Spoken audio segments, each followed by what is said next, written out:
오늘 하나님께서 저희에게 주신 말씀은 갈라디아서 2장 1절에서 10절 말씀입니다. 갈라디아서 2장 1절에서 10절 말씀입니다.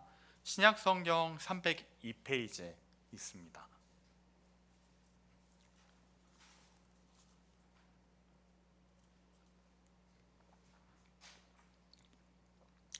갈라디아서 2장 1절에서 10절 말씀을 저와 여러분이 한 절씩 함께 교독하도록 하겠습니다. 저부터 읽겠습니다. 14년 후에 내가 바나바와 함께 디도를 데리고 다시 예루살렘에 올라가 내가 이방 가운데서 전파하는 복음을 그들에게 제시하되 유력한 자들에게 사사로이 한 것은 내가 다름질한 것이 헛되지 않게 하려 함이라. 그러나 나와 함께 있는 헬라인 디도까지도 억지로 할례를 받게 하지 아니하였으니 이는 가만히 들어온 거짓 형제들 때문이라. 그들이 가만히 들어온 것은 그리스도 예수 안에서 우리가 가진 자유를 엿보고 우리를 종으로 삼고자 함이로되 그들에게 우리가 한시도 복종하지 아니하였으니 이는 복음의 진리가 항상 너희 가운데 있게 하려 함이라. 유력한 이들 중에 어떤 이들이 내게 상관이 없으며 하나님은 사람을 외모로 취하지 아니하시나니 저 유력한 이들은 내게 의무를 더하여 준 것이 없고 도리어 그들은 내가 무할례자에게 복음 전함을 맡은 것이 베드로가 할례자에게 맡음과 같은 것을 보았고 그에게 역사하사 그를 할례자의 사도로 삼으신 이가 또한 내게 역사하사 나를 이방인의 사도로 삼으셨느니라. 또 기둥같이 여기는 야고보와 게바와 요한도 내게 주신 은혜를 알므로 나와 바나바에게 친교의 약속을 하였으니 우리는 이방인에게로 그들을 할례자에게로 가게 하려 함이라. 나는 우리에게 가난한 자들을 기억하도록 부탁하였으니 이것은 나도 본래부터 힘써 행하여 왔노라. 아멘. 네, 안녕하세요. 사랑하는 은국교회 성도님들, 오늘도 말씀을 통해 하나님을 더 알아가며 그만큼 하나님을 사랑하고 이웃을 사랑하는 그런 저희들이 되기를 간절히 소망해 봅니다. 아마 여기에 계신 분들 중에 많은 분들이 한 번이라도 복음을 전하신 적이 있을 것입니다. 그렇게 복음을 전할 때, 특히 죄에 대해서 전할 때 요즘 청년 친구들 혹은 청소년 친구들이 자주 하는 말이 있는데, 저는 죄 지은 거 없어요. 나름 착하게 살았고, 그리고 지금 꽤 자유로운데 왜 제가 뭐 죄의 종이 되었다느니, 죄한테 속박되었다느니 그렇게 말하는 거예요. 라는 식으로 많이들 이야기합니다. 그들에게 죄는 단지 도덕적으로 치명적으로 잘못해서 뉴스에나 나올 법한 이야기이고, 속박은 그 죄 때문에 감옥에 갇히는 정도라고 그들은 이해하고 있습니다. 그러면 무엇인가가 그들의 사고방식을 그렇게 이끌었다고 말할 수 있을 텐데, 바로 우리 뉴스만, 텔레비전만에만 틀어도 정말 많이 나오는 메시지가 다들 아시다시피 너는 너 자신의 주인이다. 너의 선택이 진리이고 너가 자유롭게 생각하고 행동하고 선택하는 것이 제일 중요해 라고 모든 미디어는 말하고 있습니다. 그래서 사람들은 자기 기준에 어긋나지 않으면 그 정도까지는 자신을 선하다고 여기고, 또한 다른 권위, 정말 진리 같은 그러한 권위를 말하면 억압한다라고 느끼고, 죄책감을 느끼게 하면 그 감정은 틀렸다고 말하기도 합니다. 그렇다면 과연 성경은 어떻게 말하고 있을까요? 성경이 말하는 죄는 단지 행동의 실수 정도가 아닙니다. 하나님을 왕으로 모시기를 완전히 거부하고 자기 자신이 왕이 되고자 하는 몸부림, 그 마음의 자세가 죄라고 적나라하게 성경은 말하고 있으며, 이 말은 결국 현대의 상황으로 대입해 본다면 표면적으로는 그들 누구나 자유를 원한다고 말하고 있고 내 자신은 나름 자유롭다고 말하고 있으나 누구나 사실 보이지 않는 사슬에 묶여서 살아간다는 것을 볼 수 있습니다. 그 사슬은 대표적으로 자기 자격을 끊임없이 증명하려는 그런 부담감에 살아가거나, 사람들의 평가에 목을 매는 인정 욕구에 살아가거나, 도덕적 완벽주의 혹은 종교적인 어떠한 공로주의에서 살아가거나, 비교와 경쟁에서 오는 끊임없는 열등감과 분노 속에서 살아갑니다. 이 모든 것이 바로 오늘날 사람들이 말하는 자유의 실제 얼굴입니다. 16세기에도 별 다를 바가 없었는데 종교개혁자 마틴 루터도 바로 그런 사람 중 하나였습니다. 그는 수도사로 살면서 날마다 고해성사를 하고 금식하고 완전한 의를 행하려고 발버둥 쳤습니다. 그러나 그러면 그럴수록 그는 더욱더 죄책감에 쌓이고 더욱더 불안에 쌓여서 불면증에도 시달렸고, 그 당시 우울증이라는 것이 진단되지 않았지만 그와 굉장히 유사한 반응을 보였다고 합니다. 그의 심정에 대해서 묘사하는 멘트가 하나 있는데, 그가 쓴 로마서 주석의 초판에 보면 이렇게 말합니다. 나는 하나님을 사랑하지 않았다. 나는 그를 미워했다. 나를 끝없이 정죄하는 하나님을 견딜 수가 없었다. 라고 말합니다. 하지만 그가 로마서 1장 17절 오직 의인은 믿음으로 말미암아 살리라 라는 말씀을 붙들고 하나님의 말씀, 하나님의 은혜를 깨달았을 때, 그리스도의 의가 우리에게 전가되었기 때문에 우리는 의롭게 되었다. 그 의에 율법이나 사람의 인정은 이 진리에 아무것도 더할 수 없다면서 말합니다. 이 말을 더 쉽게 이야기한다면 그리스도 때문에 우리는 의인이 되었고, 이 의인이라는 이 정체성에 우리의 어떠한 행위도 더할 수 없다라고 말합니다. 오늘 본문 속 바울도 이와 유사한 싸움을 하고 있습니다. 바울은 이방인 디도를 예루살렘으로 데리고 가면서 거짓 형제들의 강요, 그에게 할례를 행하라는 그 강요에 단호하게 거절합니다. 그는 한순간도 복종하지 않았다라고 표현하는데, 왜냐하면 복음을 지킨다는 것은 단지 교리를 옳게 믿는 정도를 넘어서 복음 안에서 주어진 자녀의 정체성과 자유를 지키는 그러한 싸움이기 때문입니다. 오늘날 저희는 복음이 우리를 자유롭게 한다는 말을 정말 자주 익숙하게 듣고 있습니다. 하지만 그 말은 단지 추상적인 위로나 혹은 감정의 안정을 말하는 것을 넘어서 현실을 직면하게 하는데, 복음이 말하는 것은 저희가 그렇게 자유롭게 살아왔다고 생각해 왔던 그러한 삶이, 스스로 나름 괜찮다고 여겨왔던 그러한 마음이 사실은 죄라는 그 권세 아래 철저하게 얽매여 있었던 것이라고 말합니다. 그러므로 복음이 우리를 자유롭게 한다면 먼저 우리는 그렇게 물을 수 있습니다. 아니, 도대체 무엇에 속박되어 있는 거지? 죄가 그렇게 끔찍하게 속박되어 있는 건가? 라고 질문할 수밖에 없습니다. 때문에 첫째로 인간 모든 인류는 죄의 권세 아래 아주 철저하게 속박된 존재입니다. 갈라디아서 2장 4절에서 바울은 가만히 들어온 거짓 형제들 때문에 그들이 우리를 종으로 삼고자 하여라고 말하는데, 여기서 종으로 삼고자 한다라고 표현할 때 실제적으로 육체적인 그런 노동의 종이 아니라 그들의 영적 정체성을, 성도라는 그 정체성을 아예 파괴시켜버리기 위해서 죄와 율법 아래 다시 종되게 하려는 그러한 시도를 말하고 있고, 바울은 그것에 대해 단호하게 거부합니다. 왜 거부했는지 예수님께서 또 그에 대해 말씀해 주셨는데, 이미 예수님께서 그 땅에 계실 때, 이 땅에 계셨을 때 사람들을 죄의 종된 자들로 진단하셨습니다.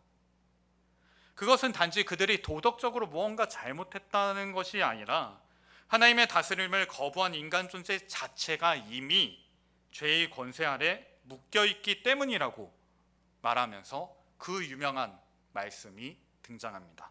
함께 요한복음 8장 32절 말씀을 읽어보겠습니다. 함께 읽겠습니다. 진리를 알지니 진리가 너희를 자유롭게 하리라. 이에 대해 유대인들은 대답하는 것이 우리가 아브라함의 자손이라 남의 종이 된 적이 없거늘 어찌하여 우리가 자유롭게 되리라 하느냐. 이것에 대해서 예수님께서는 그들의 혈통 자부심을 정면으로 반박하면서 말씀하시는데, 진실로 진실로 너희에게 이르노니 죄를 범하는 자마다 죄의 종이라.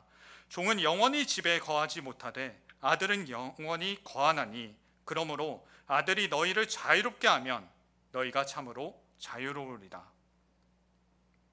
이렇게까지 말씀하시는데, 당대 유대인들이 반발한 이유는 유대인들은 자신들이 율법을 지키면서 율법이 자신들에게 주어졌고 또한 그것을 지킴으로써 하나님의 백성이라는, 특별히 아브라함의 후손이라는 그 자긍심 가운데 살아왔습니다.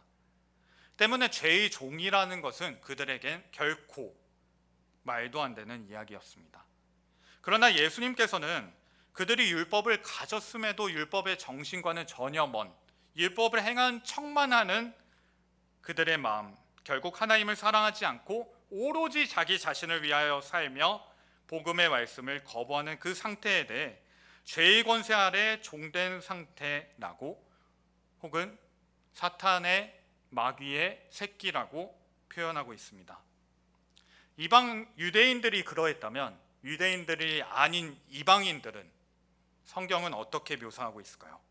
함께 에베소서 1장 12절 말씀을 읽어보겠습니다. 함께 읽겠습니다. 그때 너희는 그리스도 밖에 있었고 이스라엘 나라 밖의 사람이라.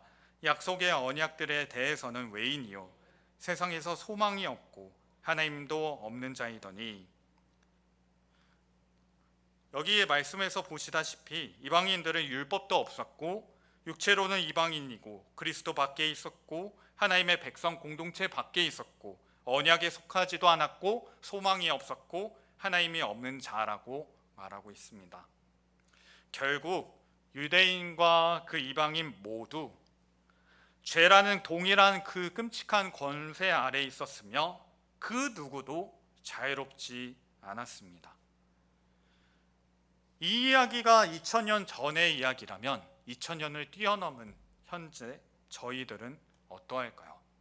저희들은 자유로울까요? 아까 말씀드렸다시피 사람들은 말합니다. 나는 내 마음대로 하니까 자유로워요.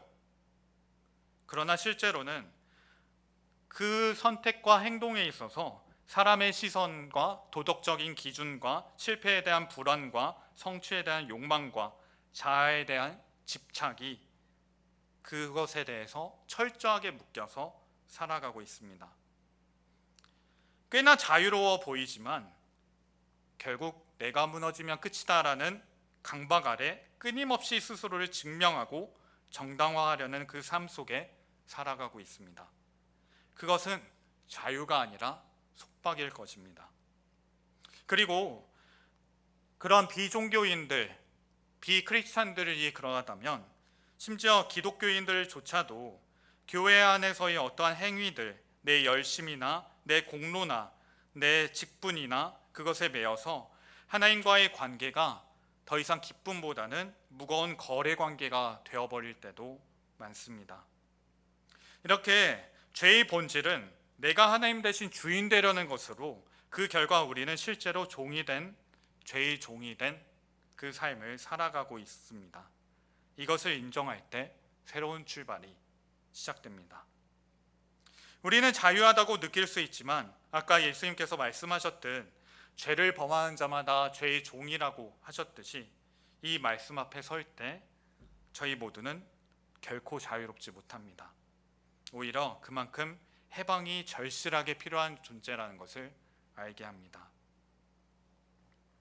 그 놀라운 해방이 바로 하나님의 그 십자가 가운데 선포되었습니다. 둘째는 복음은 죄의 권세에서 그렇게 해방시키는 하나님의 통치 선언입니다. 복음이 선포된 가장 하이라이트는 저희들 모두가 아시다시피 십자가일 것입니다.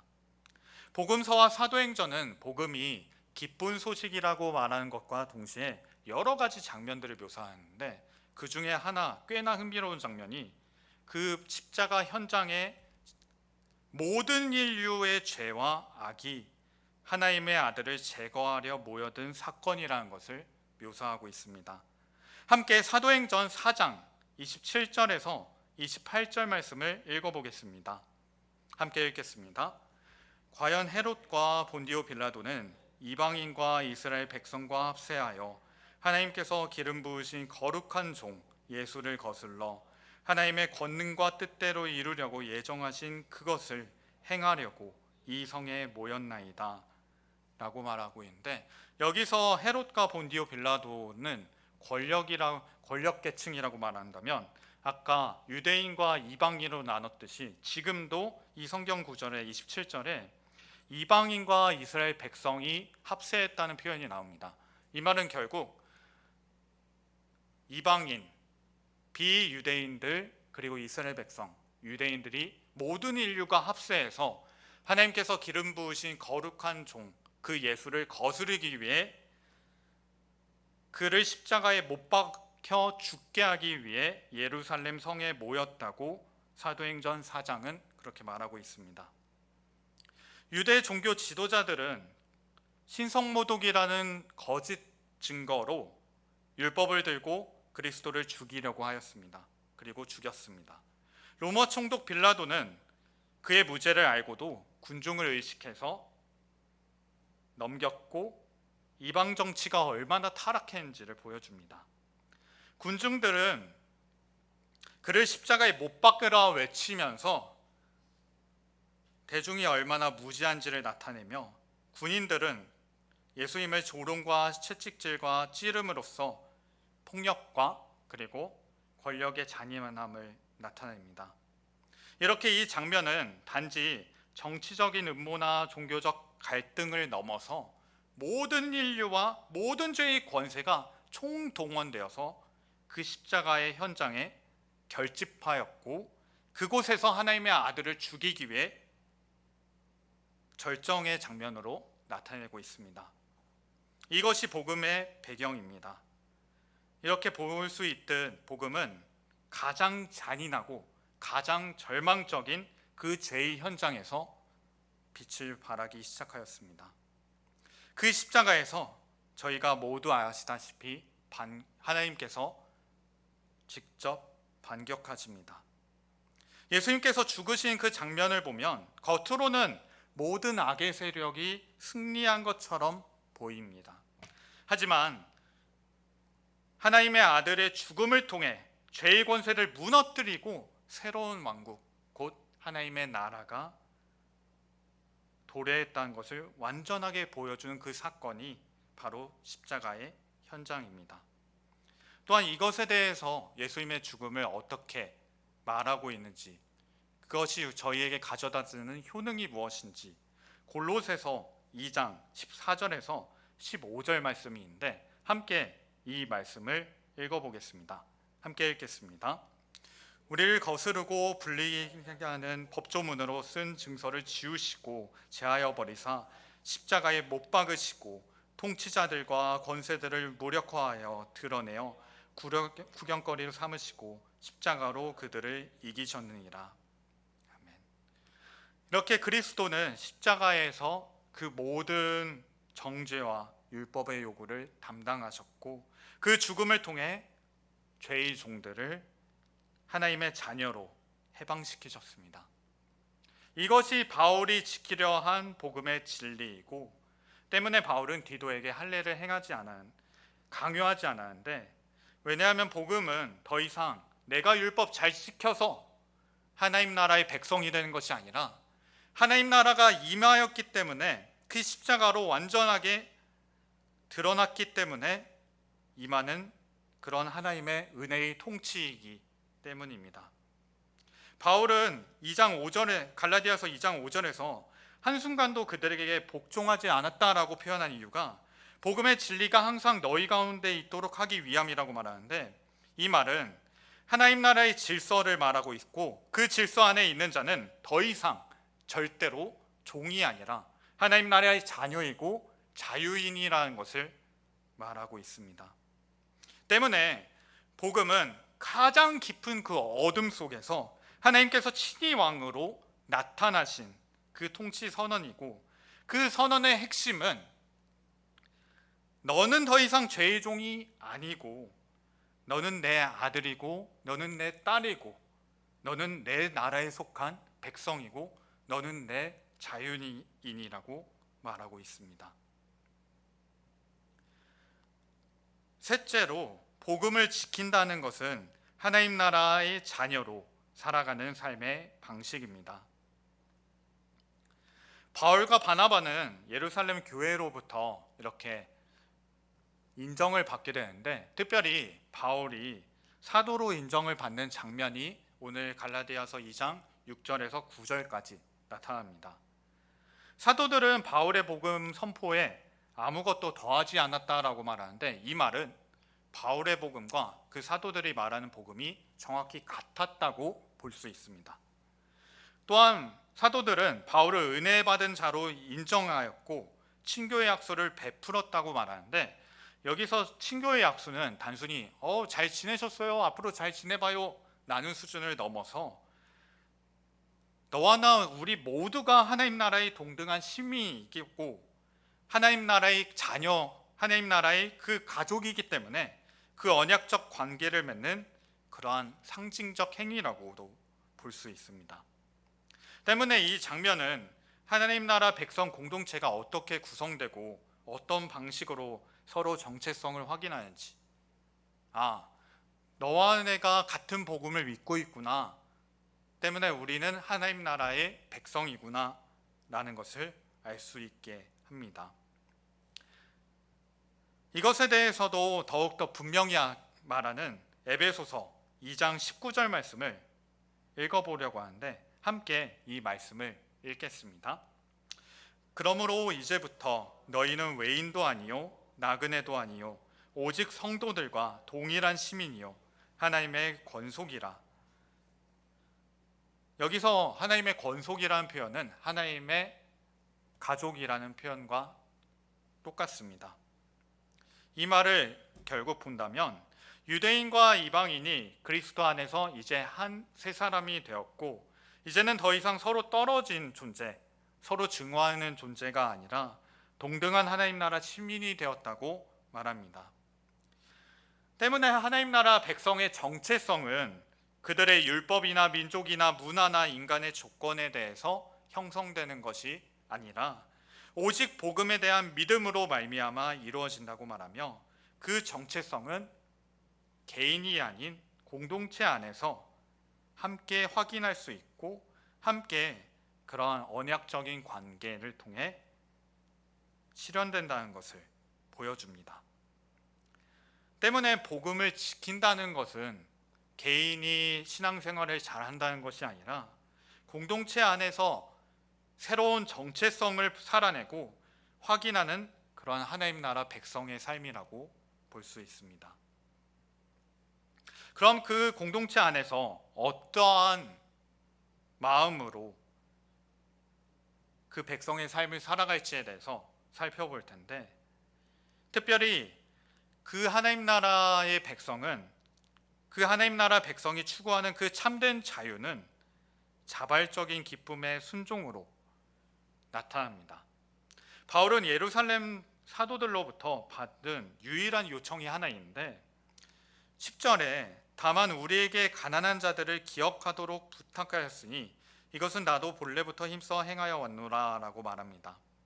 여기서 기억해달라라는 말은 다들 아시다시피 단순히 잊지 말라는 정도가 아니라 힘써서 마음에 품고 그들을 실제로 돌아보아 달라는 그러한 사랑의 실천을 말하고 있고, 바울이 또한 이러한 것에 대해서 관심이 있다는 것을 2구절뿐 아니라 갈라디아서 5장 13절도 말하고 있습니다.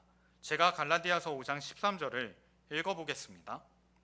형제들아, 너희가 자유를 위하여 부르심을 입었으나 그러나 그 자유로 육체의 기회를 삼지 말고 오직 사랑으로 서로 종노릇하라. 바울은 갈라디아서 5장에서 복음의 자유가 단순히 율법에서 해방된 상태를 넘어서 그 자유를 통해서 사랑을 표현해내는, 자발적으로 그 사랑을 나타내는 상태라고 말합니다. 이 말은 더 쉽게 이야기하자면 진정한 자유는 방종이 아니라 하나님을 기뻐함으로 나타나는 주변을 향한 그러한 사랑의 행위라고, 기꺼이 나타나는 그 사랑의 섬김이라고 볼 수 있습니다. 때문에 복음이 주는 자유는 단지 어떠한 규범의 해체 정도가 아니라 하나님의 은혜에 감동된 자들이 기쁨으로 살아내는 삶의 질서일 것입니다. 기존에 억지로 무언가를 해야만 하나님의 자녀라고 생각했던 그러한 생각에서 이제는 완전히 벗어나서 하나님께서 나를 부르셨기 때문에 내가 이 자리에서 섬기고 싶다, 누군가를 더 사랑해주고 싶다 라는 삶이 복음이 가져오는 자유입니다. 이렇게 그러한 사람들이 모인 공동체는 그 하나님 나라의 질서가 나타납니다. 바울은 로마서 14장에서 음식 규정이나 날의 준수와 같은 율법적 기준으로 서로를 지적질하지 말라라고 경고하면서 하나님 나라의 본질에 대해서 이렇게 선포하고 있는데, 함께 로마서 14장 17절 말씀을 읽어보겠습니다. 함께 읽겠습니다. 하나님의 나라는 먹는 것과 마시는 것이 아니요 오직 성령 안에 있는 의와 평강과 희락이라.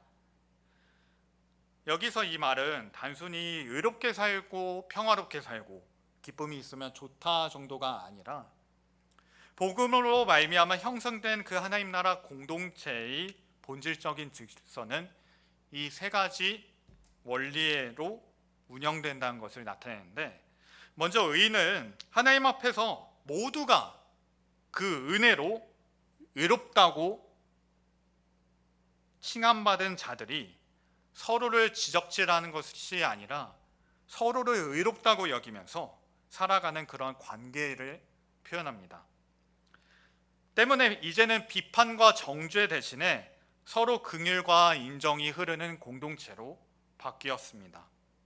평강은 하나님과 화목하게 된 자들이 이제 서로와도 화평을 이루는 공동체로, 갈등과 경쟁이 아니라 이해와 화해가 중심이 되는 공동체로 바뀌어 버렸습니다.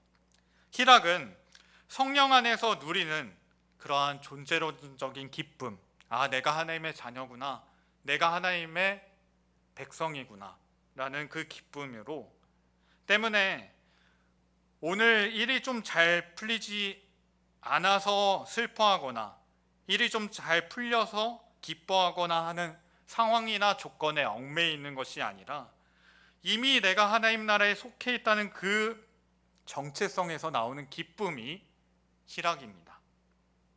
다시 말해 복음이 만들어낸 자유는 내가 죄에서 해방되었다는 선언일 뿐 아니라 그렇게 해방된 자들이 함께 모인 공동체 안에 의와 평강과 희락이 하나님 나라의 통치 질서로 운영된다는 것을 선명하게 보여줍니다.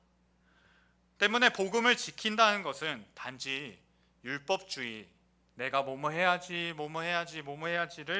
배격하는 싸움을 넘어 하나님 나라의 백성이 하나님 나라의 백성답게 공동체 안에서 의와 평강과 희락이라는 그 통치의 열매를 맺어가는 그러한 삶입니다.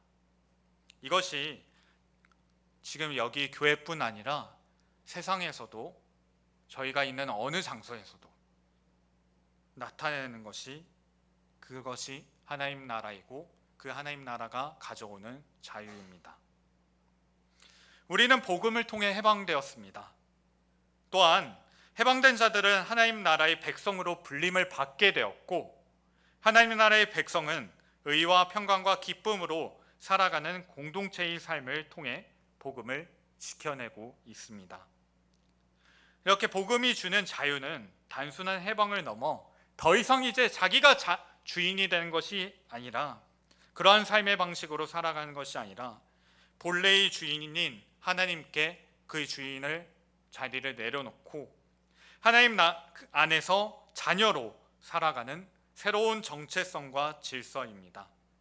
이러한 자유는 더 이상 방종이 아니라 기쁨의 순종을 나타나게 하고 이제 더 이상 혼자만 살아가는 것이 아니라 혼자만 잘 살아가려고 발버둥치는 것을 넘어 공동체 안에서 함께 누리는 자유를 향합니다.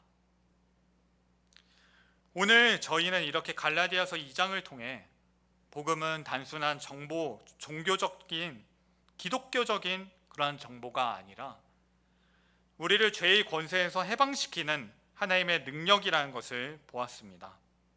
바울은 복음을 지키기 위해 싸웠고 복음은 율법이 줄 수 없는 참된 자유를 저희에게 가져왔습니다. 이 자유는 단지 구원받았다는 느낌을 넘어서 하나님의 자녀로 살아가는 새로운 삶의 방식으로 나타나게 되었습니다. 이것이 하나님 나라의 자유입니다. 한 가지 제 이야기를 하며 오늘 말씀을 마무리하고자 합니다.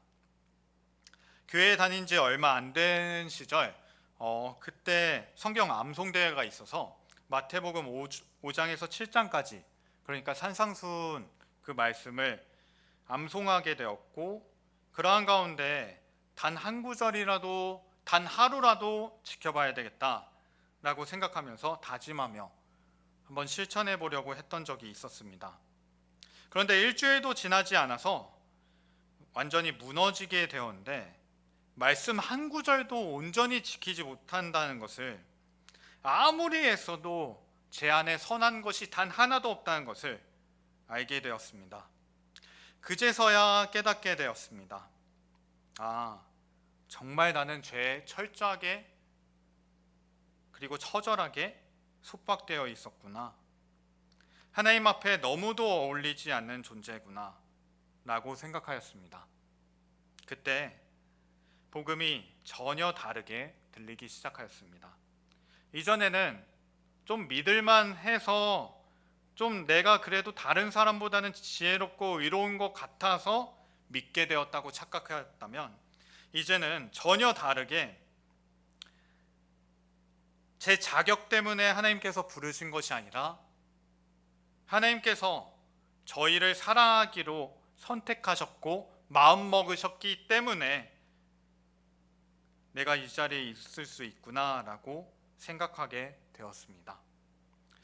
율법은 제가 지킬 수 없는 존재, 정말 말씀 한 구절도 지킬 수 없는 존재라는 것을 알려주었다면 복음은 지킬 수 없는 자를 향한 그 하나님의 은혜라는 것을 보여주었습니다.